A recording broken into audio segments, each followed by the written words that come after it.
fournisseur d'informations, elle est exhaustive, elle est très rapidement disponible, et en définitive, l'ensemble de ces facteurs ont changé la donne sur un certain nombre de choses sur le marché français. La première, c'est la veille concurrentielle. Ça a bouleversé la manière dont la plupart des enseignes suivent les autres, en termes de rapidité, de fréquence et d'approfondissement. Et la deuxième chose, c'est la communication.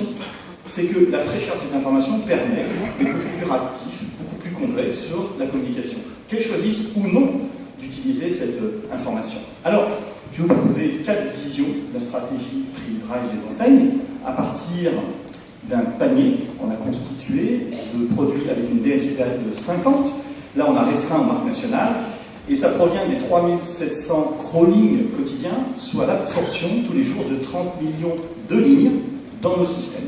Alors, première chose, une vision dynamique. 2014, qu'est-ce qu'on a observé? On a observé le rapprochement de Géant avec Leclerc. Et puis, on a vu la divergence de la stratégie de Carrefour Market et de Carrefour Hyper. On a vu un groupe d'enseignes qui se positionnait à peu près autour du panier moyen. Et puis, ce qui a été très frappant, c'est lorsque l'une ou l'autre enseigne en 2014 se rapproche de Leclerc, qu'est-ce qui se passe? L'enseigne baisse son panier, c'est pris de 1, 2 ou 3 points. Et dans la semaine qui suit, une semaine, 2 semaines, 1 mois, 2 mois plus tard, toutes les autres enseignes vont réagir. Si on se passe maintenant en 2015, c'est plus simple. En 2015, l'ensemble s'est stratifié à 5 niveaux, et on voit bien qu'il y a eu une forme de stratification et que l'on observe encore aujourd'hui. Deuxième vision que nous proposons, c'est une vision entre drive. Parce que là, on a vu des indices inter-enseignes. On a beaucoup travaillé là des indices intra-enseignes. Alors, qu'est-ce que vous pouvez dire? C'est que quelle est la dispersion des drives par rapport à la moyenne centrale des enseignes? 45% des drives aujourd'hui ont un indice qui est exactement sur l'enseigne. Mais un Leclerc et un GE, c'est 80% de leurs drives qui sont sur l'indice moyenne d'enseigne. Pourquoi? Parce que leur marge de manœuvre est extrêmement faible. Parce qu'ils sont déjà bas, ils ne peuvent pas avoir une partie de drive qui se déconnecte. À l'inverse, on va avoir un U ou un Intermarché, donc plus de 40% d'assortiment, de drive, lui va vers le bas. Et celui qui a un assortiment le plus large, la dispersion la plus large, c'est le drive de Casino.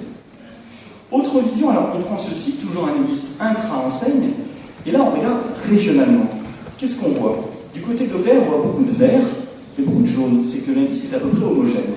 Mais si on regarde Intermarché, on regarde U, vous voyez très clairement qu'il y a des départements qui sont déconnectés de manière importante vers le haut.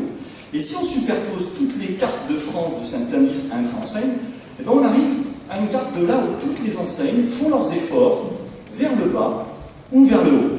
Et c'est bizarre, mais vers le bas, c'est plutôt à l'ouest de la France. Autre indice qui nous semble intéressant, c'est d'étudier quelle est l'amplitude des variations de prix du drive. Parce que là, vous pouvez dire que 84% des drives ont un indice qui varie de plus ou moins 5%. Ça, c'est entre la semaine 39 et la semaine 38, par exemple. Le chiffre suivant, c'est Amazon. Là, c'est Amazon DPH, puis depuis, on a fait l'Amazon épicerie.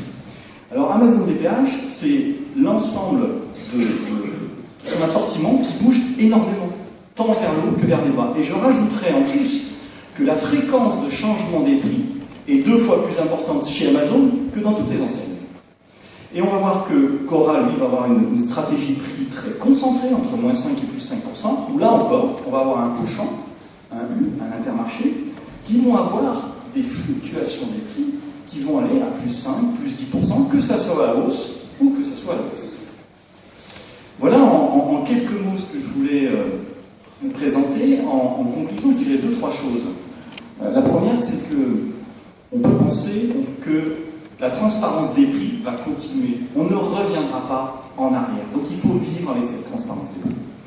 La deuxième, c'est que la masse d'informations disponibles rend encore plus nécessaire d'être très clair sur sa stratégie prix. Sinon, on est ballotté en permanence. Et la troisième chose, c'est qu'on a beaucoup étudié, là c'était un petit peu court, le rapport entre la stratégie prix et la stratégie promo. Et je pense qu'il faut vraiment toujours mettre les deux ensemble, tant d'un point de vue communication, aujourd'hui, les deux sont liés.